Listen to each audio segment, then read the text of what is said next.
Then we start off with the beginning cutscene where the toy is sold out. DK gets angry, takes Pauline. We all know this whole shtick by now because apparently DK kidnapping is the answer. Don't do that. That's very bad.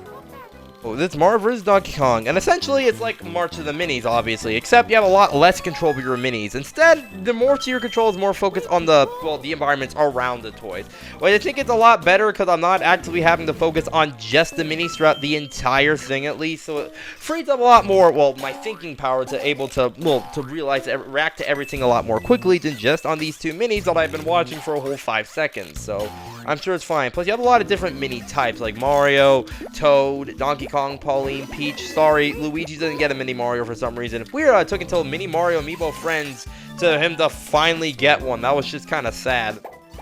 Before you have different scenes, of course, you got your typical grass, desert, forest, you get the idea of. But in the first world, you got red expandable girders. In the jungle, you got springs, yellow ones that launch you a lot more longer distance, pink ones that don't launch you longer, but launch you a lot higher into the air. And also, I find the idea of calling this world Jumpy Jungle because of springs, honestly, I think that's just kind of funny, honestly.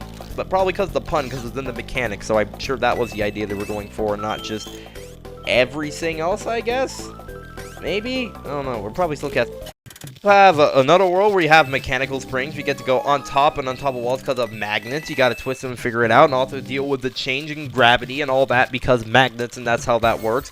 And also another area we also have to deal with a bunch of pipes. I'm surprised this isn't one of the very earlier mechanics, but still, it's pretty nice with the warp pipes, able to transport you to different locations on the map. Eventually, the green ones where you can tap on different places to pair you in different other warp pipe sections. We also have the boss battles. All the boss battles same the same idea of get to the top, hit DK 3 times, you win. But of course, always handled differently. Regular for the first world, but also you got to use the combination with the springs and the red girders in the jungle in order to get to the top, because there's no way you're not going to get to the top with just the girders, by the way. Also for World 5, you get to use the combination of the ladders and the hammers to ensure the fireballs are coming down towards you with the oil barrels, and also get to the top. And surprised DK didn't use the oil barrels like, what, the first world as well, because Mario vs. Donkey Kong lore.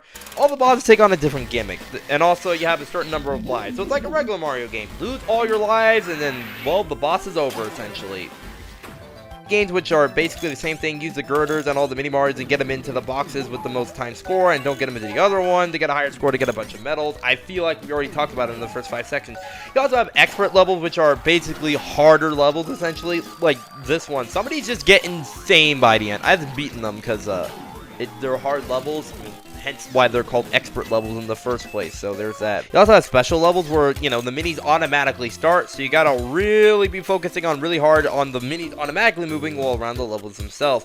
And you have probably the most difficult addition, Plus Mode, which is basically the exact same levels, but we changed the color palette.